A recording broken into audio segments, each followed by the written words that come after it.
시간입니다. 비상계엄과 대통령 탄핵 심판이라는 힘든 시기를 보내고 있습니다. 가장 큰 어려움을 겪고 계신 국민 여러분께 늘 송구하고 안타깝습니다. 아직 절차가 진행 중이지만 이제 결론을 향해 가고 있습니다. 어떤 결론이든 지금의 이 과정이 우리의 헌법과 민주주의를 더 단단히 세우는 디딤돌, 대한민국의 새로운 전기를 마련하는 계기가 되어야 합니다. 이 분명한 목표에 우리 모두의 지혜와 협력이 모이고 그리하여 국민의 일상이 조금 더 편안해지기를 바라는 마음입니다. 헌법재판소가 마은혁 헌법재판관 임명에 관해 최종 판단을 했습니다. 이틀 전에는 대통령 탄핵 심판에 대한 변론이 종결되었습니다.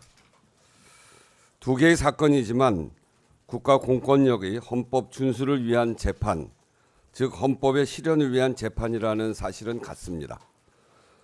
먼저 오늘 헌재 판결로 국회가 선출한 헌법재판관을 대통령 권한대행이 임명하지 않는 것은 국회 권한을 침해하는 것이라는 사실이 확인되었습니다.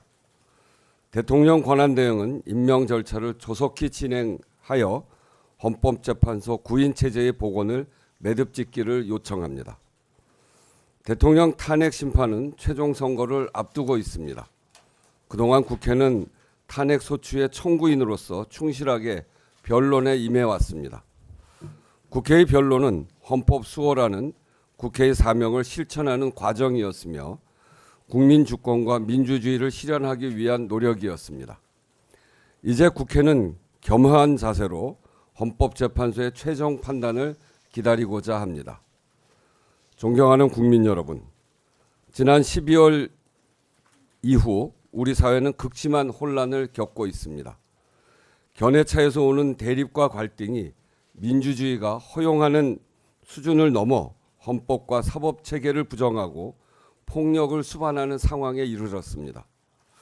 이러한 일들이 용인되고 반복된다면 국가 존립과 공동체 유지의 최소 기반마저 무너질 수 있다는 위기감도 함께 커가고 있습니다.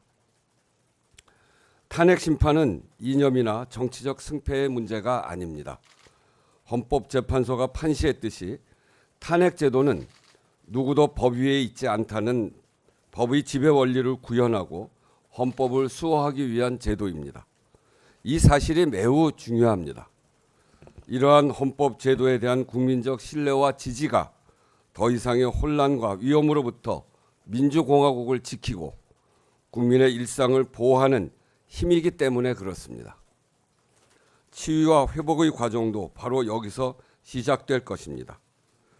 우리 국민이 헌법과 민주주의를 지탱하고 있는 한 대한민국은 반드시 오늘의 위기와 상처를 극복하고 더 확고한 민주주의 국가로 나아갈 것입니다. 전 세계가 우리를 지켜보고 있습니다. 대한민국은 민주적이고 평화적인 방식으로 헌정 질서를 회복할 역량이 있습니다. 식민, 분단, 전쟁, 독재, 그리고 외환 위기를 극복하고 대한민국을 선진국으로 만든 우리 국민이 있기 때문입니다.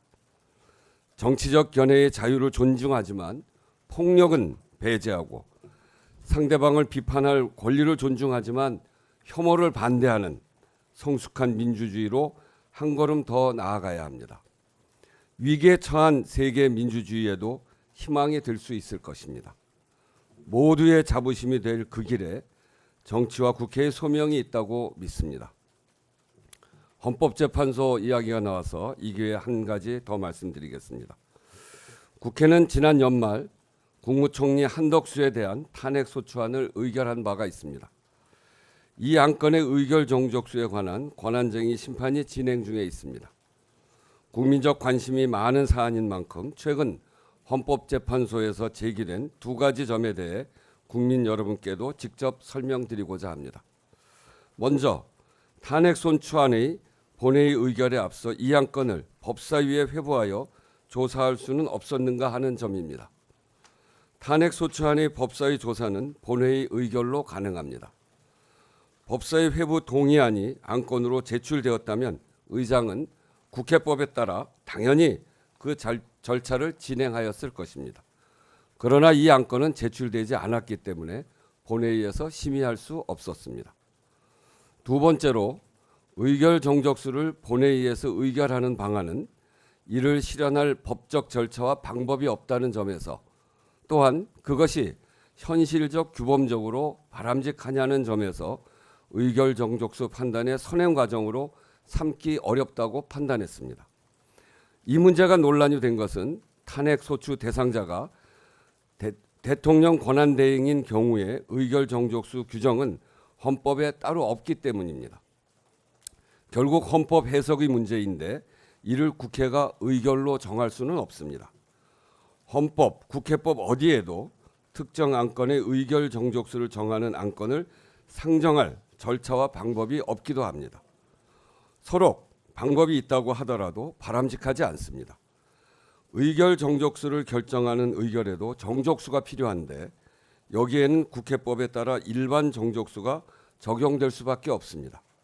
그러나 가중 정족수를 주장하는 입장에서는 수용하기 어려울 것이므로 오히려 분쟁을 증폭시킬 가능성이 분명합니다.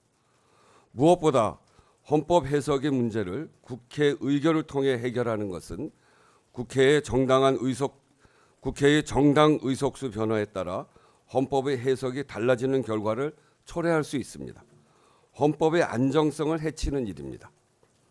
당시 탄핵 소추안은 의결 정족수에 대한 여야의 의견 조율이 사실상 불가능한 상황에서 제출되었습니다.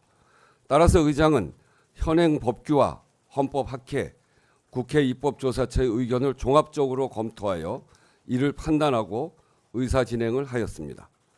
국회법에 규정된 의사 정리의 직무를 책임 있게 수행한 것입니다. 민주주의를 지키는 힘도 더 단단하게 세우는 지혜도 국민 속에 있습니다. 그래서 대한민국은 강합니다. 지난 역사를 통해 대한민국이 증명해 보인 사실입니다. 앞으로 얼마간의 혼란과 고통은 불가피하더라도 국회를 대표하는 국회의장은 이 사실을 절대 놓치지 않을 것입니다. 국민의 뜻으로 길을 내는 민주주의, 국민의 삶으로 증명되는 민주주의를 실현하기 위해 최선의 노력을 다하겠습니다. 이상입니다.